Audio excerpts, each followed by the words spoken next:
The remake of Silent Hill 2 was announced in late 2022. Its announcement came during a special presentation from Konami, detailing their plan to resurrect the series from its, at the time, decade-long hiatus.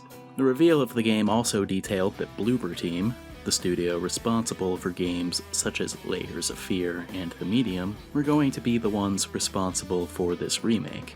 The 2 years since this announcement have been a roller coaster of expectations for me. At first I was mostly just pleased to see Silent Hill making a comeback. Eventually though, my worry started to get the best of me. It seemed rather unlikely to me that a remake of one of the best horror games ever made was going to be able to live up to the original, and I was not super confident in it going in a different enough direction to stand on its own either. Well, the game is out now. Was I pleasantly surprised, or were my worries confirmed? Let's take a look.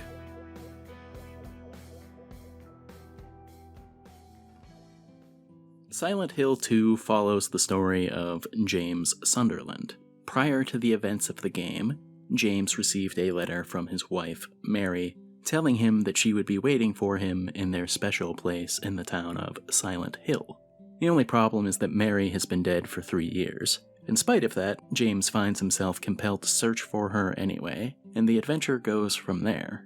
The game remains largely pretty faithful to the original story. There are a few new scenes and a couple of new endings. Thankfully, they all feel pretty consistent with the rest of the game. I don't think I would have been able to tell that they were new if I didn't already know any better. The new takes on the characters are pretty well done too. I think James comes across as much more human in this version. Angela and Eddie's stories also both come across pretty well. And even Laura feels like she has a better rapport with James this time. It's honestly very impressive that the story is still as good as it is. The landscape of the games industry was very different in 2001. So the PS2 version of Silent Hill 2 could tackle its more difficult subject matter and be the weird art house fever dream that it was, and the series would survive the mixed reception that the game got at launch. These days, games are rarely afforded the same chance to have that slow burn to find their audience, which is what had me worried that the game would have the more difficult aspects of the story scrubbed from it in order to be more palatable to a wider audience. Thankfully, that didn't happen, and the experience was all the better for it.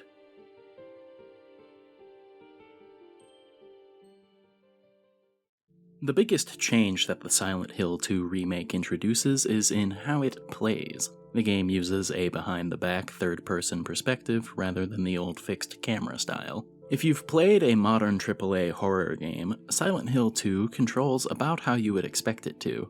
The aiming is responsive, but the tight camera still adds an element of claustrophobia to the combat. Melee combat is a bit more complex than it used to be. In the older games, I was mostly able to coast on using the steel pipe in perpetuity. It's not as easy in this version. Rather than flailing wildly, you have to actually stick and move when attacking. The opening for a safe attack can be deceptively short sometimes, but each enemy did have an attack pattern of some description. The overall balance of the combat is really well done. The game hands out health items and ammo pretty frequently. The trade-off is that you will go from swimming in supplies to barely scraping by in just a few encounters if you're not careful.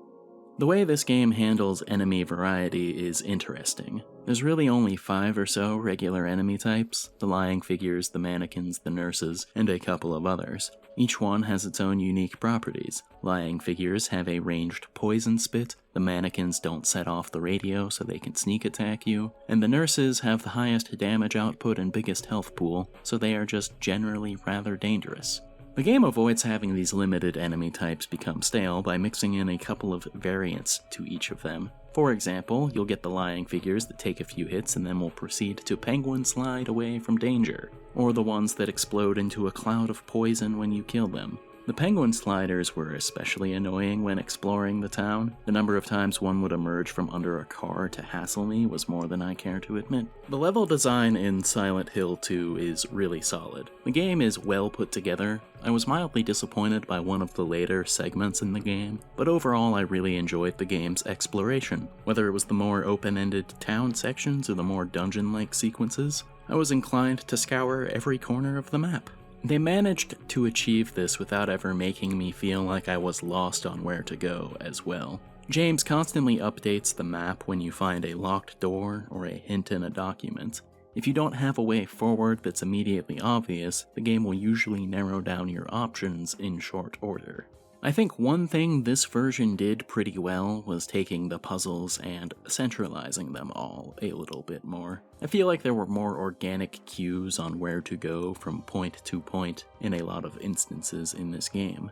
One example of this would be the clock face puzzle in the Otherworld apartments. The segment made it pretty clear which room you would be returning to, how many times you would be going back, and providing the appropriate tells to push you where you need to go. The lockbox puzzle in the hospital is another one that benefited from this change. The original version of this puzzle was one of those quintessential video game moon logic kind of puzzles. In this version, it's the central thing that you're returning to in the level. There are diegetic tells in the environment to guide you where to go without beating you over the head with the information or locking you on rails to your destination.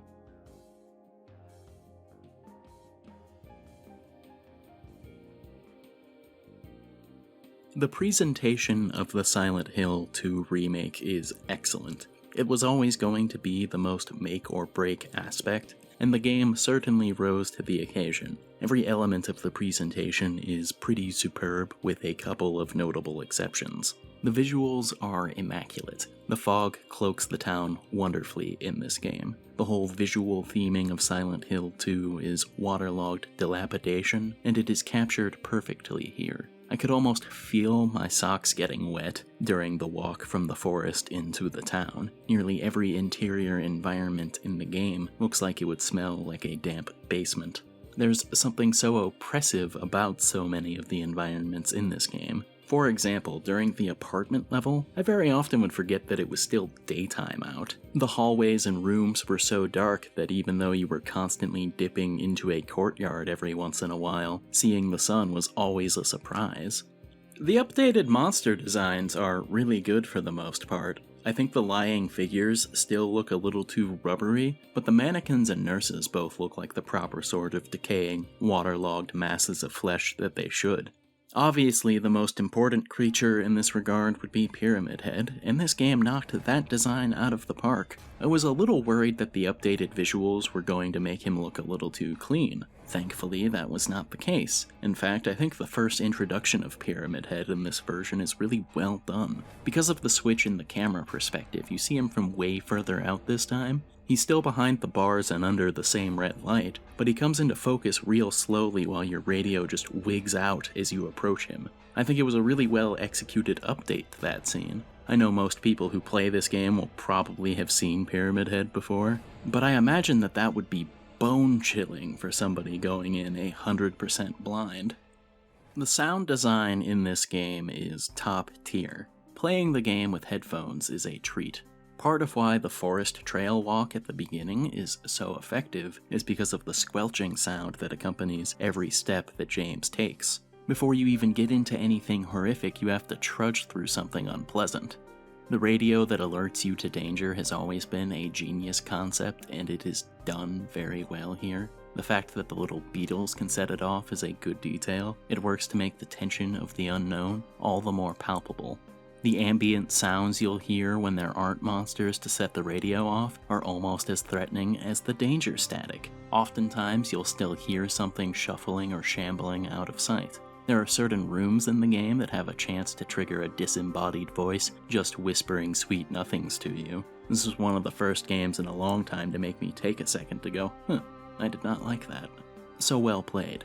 The performances in this game are great. Almost everything is played straight in this version, so there aren't very many instances where the game feels like a weirdo fever dream. Whether or not that's better or worse will be up to your own taste. Luke Roberts killed it as this version of James. He captures the exhaustion and despair really well, but also manages to play James in a way that comes off as much more human than his PS2 counterpart. I think this mostly comes down to his interactions with Eddie and Angela. He addresses them in a way that feels more like he sees them as equals, rather than talking to them like a disappointed grade school teacher.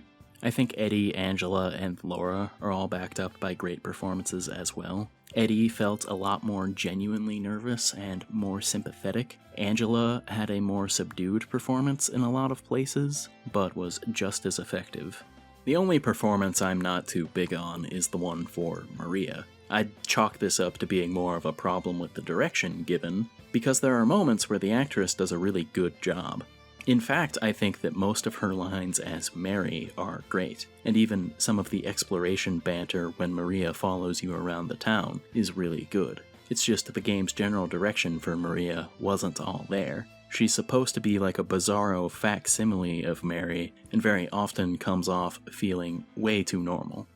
And finally, the music in this game is exquisite. At this point, Akira Yamaoka is just stunting on folks. Silent Hill 2 already had an all-timer of a soundtrack, and this game, rather than simply having updated recordings, sports brand new arrangements for all of the music. Some songs get reimagined and repurposed. These new arrangements are as good as the old versions, and very often good in different ways than the original versions. The new version of the theme of Laura is not something that I ever thought I needed, but I have not stopped listening to it since finishing the game.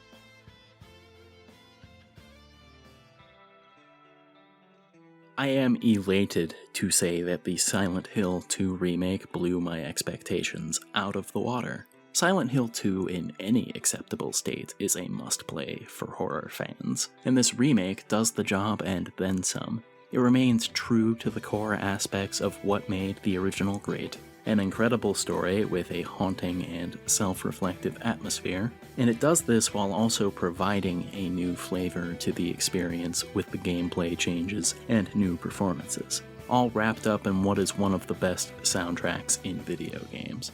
I loved it as a longtime fan of the series and original game, and it also works just as well as an entry point to the series for newcomers. It is truly a game that goes beyond my wildest and most restless dreams.